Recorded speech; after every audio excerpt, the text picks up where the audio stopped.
I am in the car because boyfriend is having therapy in the apartment, which is almost over.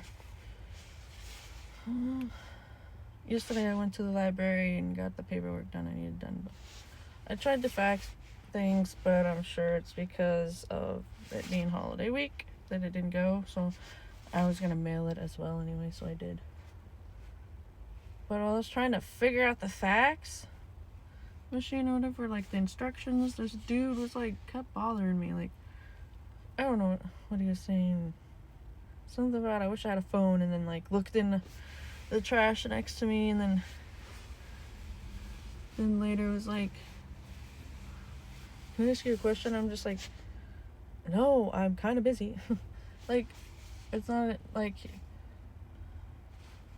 he had a genuine, I don't know how to explain it. He had that creepy vibe, that creepy, like, I'm just trying to bother you and like hit on you, or I don't know. It was really weird. Women, we know what the hell I mean by that, so I don't think I need to explain it. So no, we don't have to be nice or kind to people that are fucking literally bothering us. Like, I'm fucking trying to do something and you're bothering me. I asked somebody else, like one of the library staff, your question, because I'm literally trying to figure out my own shit. I'm not in here to be bothered. People might be like, well, what if you just had a question about I don't care. I'm not there to be bothered by some strange man.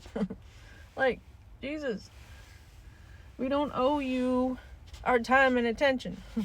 Just because you might have a question. That's what the library staff is for. I don't know, the vibes were off. That's why I was a fucking dick a little bit. Like, leave me alone. I'm already stressed out because I was trying to figure out how to fucking do the facts, but anyways, I ended up taking pictures in front of our Christmas tree, because it's like, well, it's in my home. It's in the safety of my home. And I like the way they came out. And then I usually call my mom on Mondays, but I didn't, because last Monday she wasn't very talkative, and I figured the same was the case this time, and so I was right. It's like, I get it somewhat, but like, I get it. It was nice having time to myself though, so it's very much needed.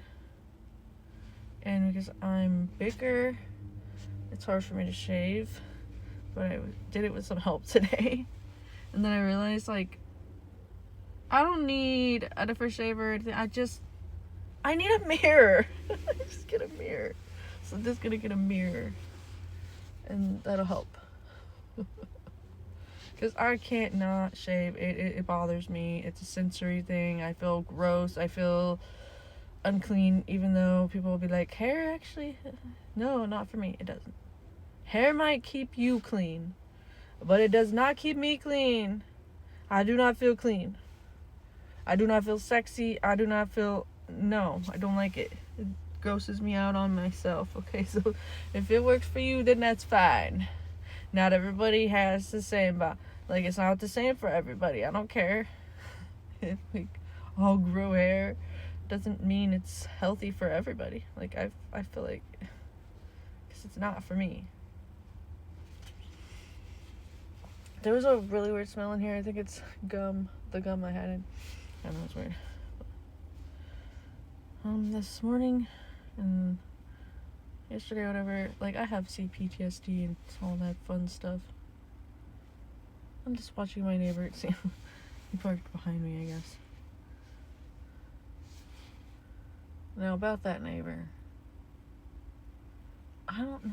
I know he smokes green, and he was right below us.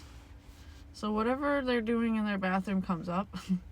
So I don't know, not usually taking a shit or something. Sometimes it fucking smells like that, but I'm like, I think that's their food sometimes. I don't know.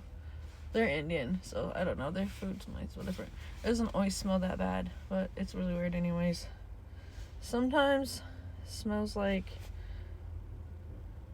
the time I took my brother to Lincoln, and we were in the house that me and my mom and him were gonna live in, and he was in the bathroom and doing something, and it smells like that sometimes in the bath, like from our neighbors.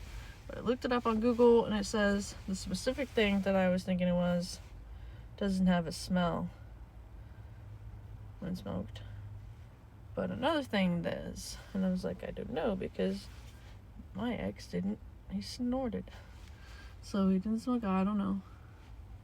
My mom doesn't remember with her ex. She doesn't remember the smell. I don't know. But if you mix it, it's a burnt ammonia smell. And if you know that smell, I'm sorry that if you do. You know what I'm referencing. So sometimes I'll smell that coming up from their bathroom into our bathroom, and yes, the other day it was all the way into our room. It doesn't affect me, like, I think it does mess with my allergies some of, I'm not sure, but I just don't know what it is. And it's like, the green I can handle, but like the fact if you're doing that, and it's like, that's your business, but why are you doing it in your house, but you smoke your green in your car? While I don't get it.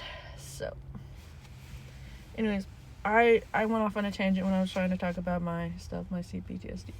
But like, when I'm happy, because I'm used to every time I've been happy that something happens, like I get traumatized, or somebody's behind my back doing shady shit, or betraying me, or not being loyal, or whatever, or just like, yeah, more times than not. So of course, the trauma lives in your brain and your body.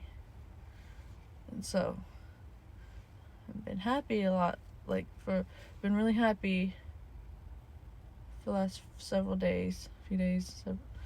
And so my brain's like, hey, since we got that thing taken care of, that was weighing on your mind, the court thing, whatever, the child support thing, the paperwork I needed, let's think about this stuff. It's like, do we have to? But really, it's not a bad thing. It's more like, as long as you don't allow it to make you self-sabotage your happiness, you're gonna sit with it and be like, yeah, those parts of me feel safe to come out, and they're thawing in the happiness, the sun warmth of the happiness that I'm feeling. Instead of like getting frustrated, like, oh my god, this is happening again. It's more like, actually, this is a good thing, because you're making safe space for those versions of you to come out and be like, now we can feel these things. Now we can feel what we couldn't feel.